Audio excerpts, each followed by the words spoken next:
A picture book made me cry. Hello people of the world and welcome back to my channel. Welcome if you're here for the first time. My name is Miss and I'm a writer, I'm a reader, I'm a science fiction and fantasy junkie. So if you're into that kind of stuff, go ahead and hit subscribe. So today I'm going to be talking about my 5-star reads of 2020. And I have precisely 10 5-star reads, which makes me so happy because it's a round number. Without further ado, let us get started. Keep in mind that I do have the review of a lot of these books up on my channel, so I will be linking them, but I will also be kind of touching upon them just a little bit in this video. The first one is We Hunt the Flame by Hafsa Faisal. This does not come as a surprise to anybody who's been following me even a little bit on my social media platforms, because I am in love with this book a lot and I can kill for this book. Just kidding, or am I? So this was the first book that I read after my years-long slump, and to read a book by a Muslim author which was based on ancient Arabia, it just felt so good for me because before I started reading this year, I did not read diverse books because they were not available. In bookstores, I did not have any information about them. So to actually come back and actually start reading properly, it was just such an emotional experience for me. I do have my review linked. I will link it in the cards and I will link it in the description so you can see it for yourself. But I absolutely love this book.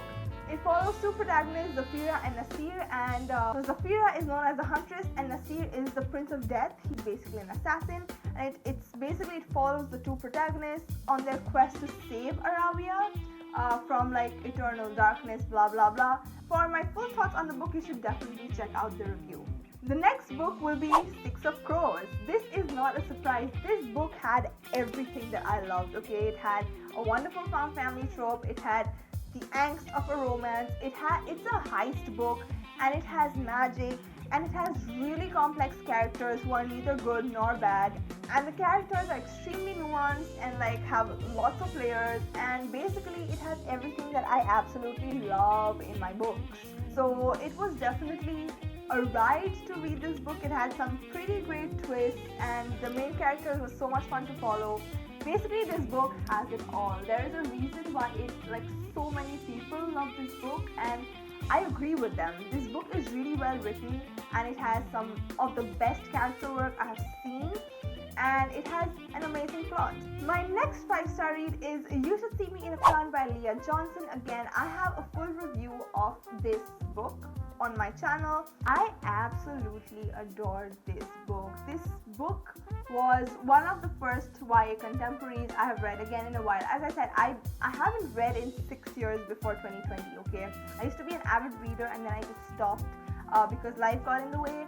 But this year I've slowly started to reread again, and now I am a booktuber as well, so I have to kind of read. But this book was so powerful because I read it during the Black Lives Matter protests, and this was when this book was really being promoted a lot. And here's the thing, I really wish that people kept promoting books by black authors instead of just making it a trend and then just forgetting about them, because the book was so good. The book was so powerful. There are some images in this book which are so powerful. So basically the story follows Liz Lighty, who is contending to become prom queen in her school, but it is very difficult because number one, she's not rich, and number two, she's black. So in a rich all-white neighborhood, it is next to impossible for her to become prom queen. It follows her struggles as she is trying to kind of make a place for herself in this white-dominated high school, and it is so impactful and the characters are so interesting, and I really liked her character by itself. There was anxiety wrapped in this book, which I found super realistic and really well written. Again, this book was powerful. There were some scenes, some images which just screamed power and joy, and I loved it. And this is definitely a book that you should read if you haven't read it yet. The next book, my 5-star read, would be Starlight by Hannah Lee Kidder. Again, I have review linked up and down below. It's basically a short story collection, and it has horror themed or very creepy short stories.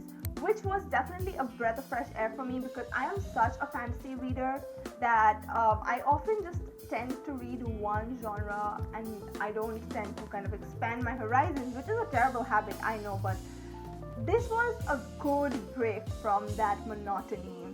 This book was superbly written. The creepy stories got really creepy. There's this one story, it was a horror story, which I loved, and I'm not really a horror reader, but this book, it made me feel things. I read it in one sitting because it's not that long, and I loved how I was just hooked to it. So there are some long short stories as well, like not very short but not very long either, and I didn't even realize when I finished it, in the sense that I went through it so quickly and I did not feel like stopping. So this is definitely a great read. If you're looking for something spooky to read, definitely consider reading Starlight by Hannah Lee Kidder. The next book is A Song of Wits and Ruin. Again, I have a review. I usually have like reviews on I do a lot of book reviews basically. It follows Karina and Malik. There are two protagonists in this book, and this book is so good. It's written by Roseanne A. Brown, and it's fantastic. It's more like, I felt like I'm reading an Aladdin retelling. It has a lot of African folklore and a lot of African culture, and it feels really like the world building just came alive on the pages, which I really loved. It was very immersive. It was also a very character-driven story, and I loved both the characters individually. I don't remember if I was a big fan of their romance, but I really loved the angst that came with their romance. You know, like they gotta kill each other, but they kind of fell for each other, kind of stuff. I'm always gonna dig that trope, always. So yeah, definitely up there on the 5-star shelf for me. The next book is Flying Over Water. This is a middle grade, a contemporary, which was written by Shannon Hitchcock and Annette Senzai. So this was a book that I read as part of a tour by Kamar Block Tours, which is my own block tour company, which I run along with Siham. This book made both of us cry. It has really believable representation, both in terms of like Muslim rep and like Middle Eastern rep. So the Middle Eastern rep is something that Siham connected with a lot. The Muslim rep is something both of us connected with a lot. And there was anxiety rep, which also I connected with a lot, and so did Siham. But like I really connected with it because anxiety. I think this book was beautiful. I have even done an interview with both of the authors. I'm gonna link it up and down wherever I can. And in that, I think Shannon Hitchcock said that the most important thing about writing a middle grade book is telling the truth. And this book delivers some truths. It delivers so many truths. It does not hold back its punches just because it's written for children. It does not consider for one second that just because its audience is young, its audience is stupid. It really respects its audience, and it shows everything. It shows how anxiety can look like. It shows what depression can look like. It shows what xenophobia and Islamophobia can look like. It shows what bullying can look like. And all the entire time, it shows all these really hard-hitting things and like hate crimes and all of that, and like war and running away, the refugee crisis. It talks about so many things, and yet it manages to deliver a message of hope, which I think is so important. And it's such a great book, and it's such an important book, and I wish that more people read it because of how important it is. So yes, Flying Over Water is definitely a 5-star middle grade read. I loved it. Talking about middle grade and kid lit, Rituets Chandni. So this book, I actually read it like a couple of weeks ago. It's a picture book and it's adorable. And again, talking about important books for children, this one is so important. It talks about sapphic romance and like a sapphic wedding, which is taking place in an Indian setting. So it has all the vibrancy and all the beauty of an Indian wedding, only there are two women who are getting married. So there are two brides, or in India we call them dulhans. So there are two dulhans, and there are two processions, marriage procession, which usually traditionally is done by the groom, But in this case, there are two marriage processions, and they're known as barats, and they're kind of two of them being led by the women. And it is so beautiful. So it's a picture book, so the pictures are super vibrant and super amazing. And the story is so simple and yet so important and impactful. Because again, it shows children how beautiful a sapphic relationship can be and how beautiful this kind of wedding can be, yet at the same time showing us and the kids how the society can often treat them, and how unjust and unfair the society can be for them, and how important it is to stand up for them. And again, it ends on a message of hope, which is so important, and it made me cry. A picture book made me cry. So yeah, definitely a great read, and I wish more kids could read this book. I have been saving the best three for the end, with the first one being These Violin Delights. I have a review on my channel as usual. So These Violin Delights was one of my favorite reads of the year. Granted that it's kind of less a 5 and more of a 4.5, even though in Goodreads I've given it a 5 stars. I think that for inexplicable reasons, I just thought that it's better as a 4.5, but it leaned more towards 5, so it was more like a 4.75. So instead of making it complicated, it's a 5-star read, and I loved it. And it's no surprise that I love it. It's no secret. Everybody knows that I am obsessed with this book. It's a Romeo and Juliet retelling based in 1920s Shanghai, so it's like exactly 100 years ago or so. It is amazing because I loved the characters. I especially am a simp for Juliet, and she can step on me multiple times. She can slap me and I will still love her. I really loved Chloe Gong's writing style. I think it was a very interesting writing style because she manages to balance a lot of elements very well. She manages to balance out like suspense really well. Some lines can come across as a little cheesy, but that is okay. It won't really take you out of the experience. It's fine. And yeah, the plot is super intriguing. The plot and the characters are the strongest points about this book, which is basically all you need in order to make an interesting book. The next book is Raybearer. Once again, you can check out my Raybearer reading vlog, and it was one of my favorite reads ever. I am in love with Raybearer. I'm in love with the world building. I'm in love with the magic system. I'm in love with everything. This book single-handedly raised the bar of YA fantasy for me. And now when I read something, I'm just like, why?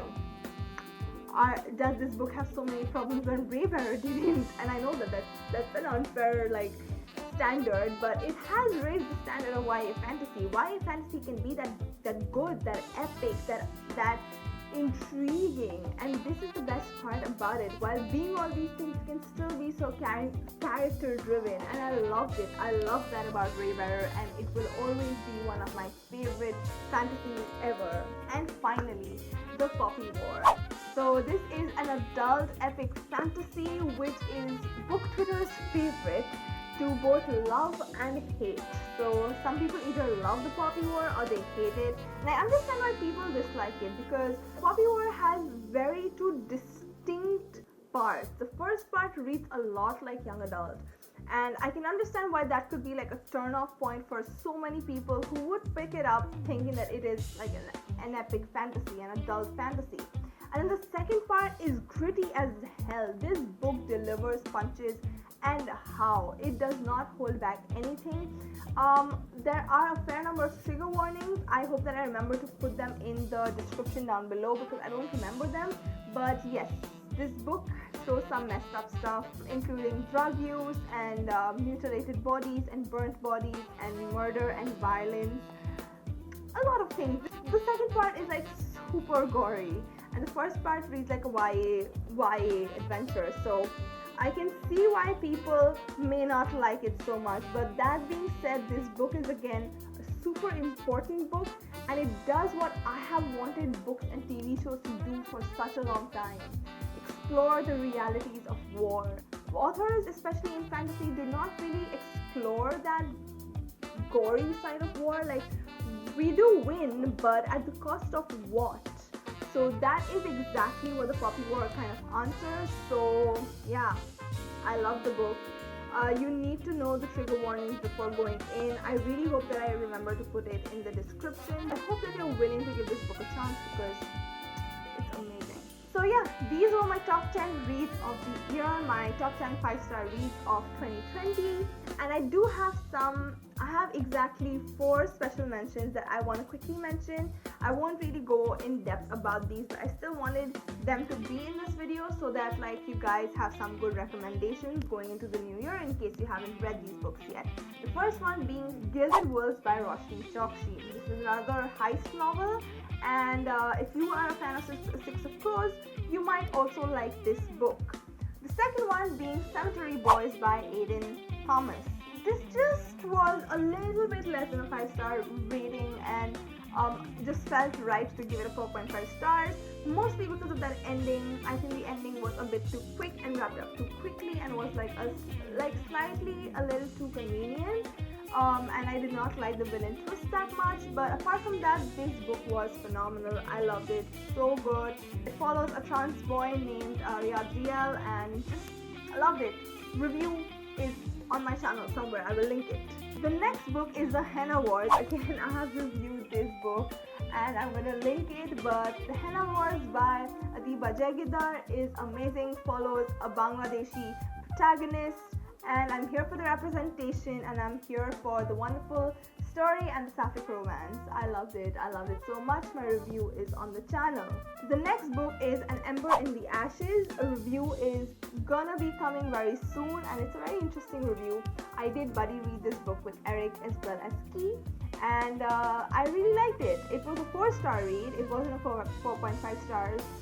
There were stuff that I liked about the book and there were stuff that I disliked about the book. So sits at 4 stars at the moment. I hope that the sequels are like a bit better. I do expect a lot from them. So yeah, these were my top reads from 2020. I had an amazing reading year. As you can tell, I did not read too many books, but whatever I read, I absolutely loved. Let me know what you think of them. Give this video a thumbs up. Let me know in the comments which books you have read, which were your 5-star reads of the year. You can follow me on Twitter, you can follow me on my blog, you can follow me on Instagram. All links are in the description down below. Thank you so much for watching this video and see you next time. Bye!